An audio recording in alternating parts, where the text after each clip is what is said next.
Έλα, μην κάθεσαι στη μέση. Έλα, σε βλέπουν οι θεατές του Χωστήρα. Έλα, πάμε. Έλα, σου πάμε. Το αγόρι μου. Έλα, πάμε. Πάμε. Μην κάθεσαι στη μέση. Έτσι, μπράβο το αγόρι μου. Μπράβο το πιπίνι μου. Καλημέρα, 25η Μαρτίου από τον Ευθύμη Μπλέτσα της Τραχανοπλαγιάς. Ημέρα Εθνικής Πανηγενεσίας σήμερα. Όλη η πατρίδα έχει φορέσει γαλανό λευκό ταγκάκι. Έχουμε φυσικά πάει όλοι από χθες στα ξηροκαρπάδικα να πάμε να αγοράσουμε φρέσκα στραγάλια να πετάξουμε στα παιδιά στην παρέλαση. Τρίτη λοιπόν σήμερα ημέρα, τρίτη μάλλον ημέρα της εβδομάδας.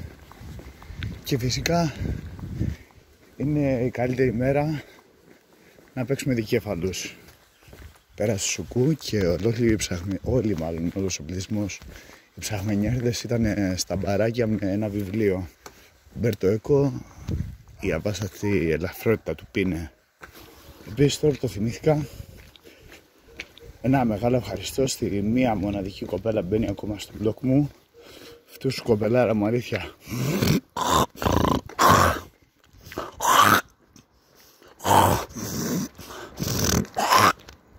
Αυτού σου κοπελάρα μου. 25η που λέμε λοιπόν Μαρτίου σήμερα. Η μέρα των εθνικών μας δικεφάλων.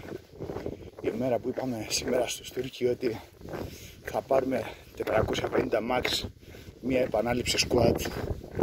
Η μέρα που βάλαμε στην πάρα για στήθος 285 τρώντας 12 κιλά. Η μέρα λοιπόν του εθνικού bench press. Η μέρα του εθνικού deadlift. Συμβατικές, όχι σούμο, κανονικές έτσι.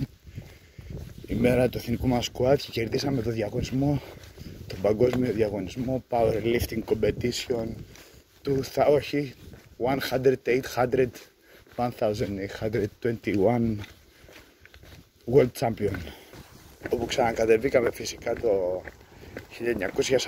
1941 στο Balkan Arnold, όπου κερδίσαμε τους Ιταλοί στο Classic Physique, γιατί είχαμε μεγαλύτερους δικέφαλους τρικέφαλοι, αλλά μετά χάσαμε από τους Γερμανοί γιατί είχαν καλύτερες αναλογίες μέσης γλουτού και πιο ψηλά το στήθος. Αλλά στο τέλος του 1945, στην απελευθέρωση λοιπόν της Ελλάδας, ξανακερδίσαμε πάλι γιατί ήμασταν στο Everall που είχαμε παραπάνω πόντους. Αλλά ήταν επίσης και η χρονιά του 1945 όπου όλοι κερδίσανε, με εξαίρεση τους Ιταλοί, τους Γερμανοί και τους Ιάπωνε. Εντάξει, αλλά κερδίσαμε και εμείς μας με τους υπόλοιπους.